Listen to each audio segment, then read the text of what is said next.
நீங்கள் நான் எவ்வளோ விளக்கமாக சொன்னாலும் மறுபடியும் நீங்கள் கூட்டணி கேள்வி மட்டும்தான் கேட்குறீங்க. அதனால தான் நான் உங்களுக்கு நான் பதில் சொல்லாமல் அவாய்ட் பண்ணேன். நாம் என்ன மாதிரி உங்களை அனுசரிக்கிறவங்க யாரும் அன்பாக நான் கூப்பிட்டு தான் உங்களை பேசுகிறேன். பட் நீங்கள் ஒரே ஒரு கொஷின் தான் என்ன கேட்குறீங்க, ஒன்லி கூட்டணி கூட்டணி கூட்டணி. அதுக்கு நான் உங்களுக்கு நிறைய வாட்டி விளக்கம் சொல்லிட்டேன். கொஞ்சம் எங்களுக்கு டைம் கொடுங்க, ஒரு கால அவகாசம் கொடுங்க. இப்போ எங்கள் கட்சியை நாங்கள் ஃபோக்கஸ் பண்ணுறோம், எங்கள் கட்சியை ஃபஸ்ட்டு டெவலப் பண்ணுறோம்.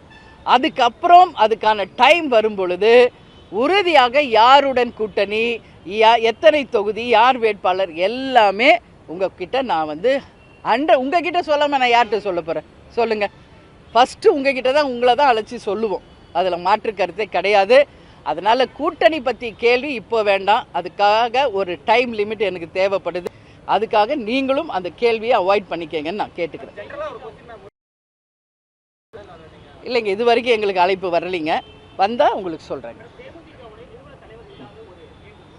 ஆமாங்க, ஆமாம். ம்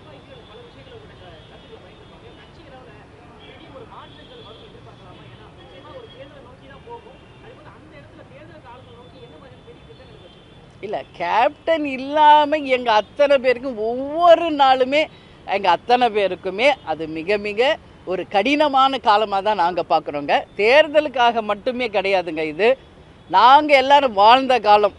கேப்டன் அப்படின்றவருடைய ஞாபகம், எண்ணம், அவருடைய எல்லாமே எங்களோட ரத்தத்தில் ஊறி போன ஒரு விஷயம். அதனால் தலைவர் இல்லாமல் இந்த தேர்தலை சந்திப்பது உண்மையிலேயே எங்களுக்கு தலைவர் இல்லை என்ற மிகப்பெரிய வருத்தத்தை தந்தாலும் அவருடைய கனவு லட்சியத்தை வென்றெடுப்போம், வெற்றிக்கனிகளை அவர் காலடியில் சமர்ப்பிப்போம் என்று ஒரே குறிக்கோளோடு உறுதியோடு எங்கள் கழக பணிகளை நாங்கள் செய்து கொண்டிருக்கிறோம். நிச்சயமாக அதற்கான காலம் வரும்போது தெய்வத்தின் ஆசீர்வாதத்தோடும் தலைவரின் ஆசீர்வாதத்தோடும் நிச்சயமாக நாங்கள் வென்றெடுப்போம் என்ற நம்பிக்கை எங்களுக்கு இருக்கு.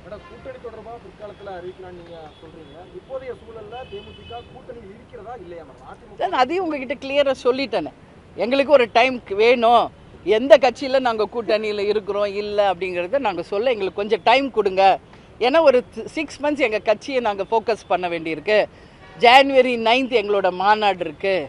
ஸோ அதுக்குள்ளே நாங்கள் இப்போ சொன்ன அமைப்பு மொத்தம் உங்ககிட்ட ஓப்பனாக தான் சொல்ல, அங்கே என்ன பேசணுமோ இதெல்லாம் நாங்கள் 100% முடிச்சுட்டு மாநாடை சந்திக்கிறப்போ உங்களுக்கு கிளியர் பிக்சர் நான் கொடுக்குறேன். ஏன்னா ஒரு வார்த்தை சொல்லிட்டா அந்த வார்த்தை நமக்கு முதலாளி ஆகிடும். அந்த வார்த்தையை நான் சொல்வதற்கு முன்பு பல விதத்திலும் யோசித்து பொறுமையாக தான் நான் பதில் சொல்வேன், அவசரப்பட மாட்டேன். அதுதான் அன்றைக்கே சொன்னேன், பொறுத்தார் பூமி ஆழ்வார், பொறுமை கடலினும் பெரிது அப்படின்னு. அதனால் எனக்கு கொஞ்சம் டைம் கொடுங்க. இன்றைக்கி நீங்களே கேட்குறீங்க கேப்டன் இல்லாமல் தேர்தல் எப்படி சந்திக்கிறீங்க. அப்போது அந்த சப்போர்ட் ப்ரெஸ் பீப்புள் நீங்கள் தான் எனக்கு தரணும். ஒரு டைம் கொடுங்கன்னு நான் கேட்குறேன். நிச்சயமாக அந்த முடிவு வரும்போது எங்கள் சகோதரர்களாகிய உங்களை அழித்து சொல்லாமல் வேறு யார்கிட்ட சொல்ல போகிறோம். அதனால் ஒரு டைம் கொடுங்க நான் கேட்டுக்கிறேன். பிளே ஸ்டோர் மற்றும் ஆப் ஸ்டோரில் இருந்து பாலிமர் செயலியை QR கோடு மூலம் பதிவிறக்கம் செய்யுங்கள். செய்திகளை உடனுக்குடன் பெறுங்கள்.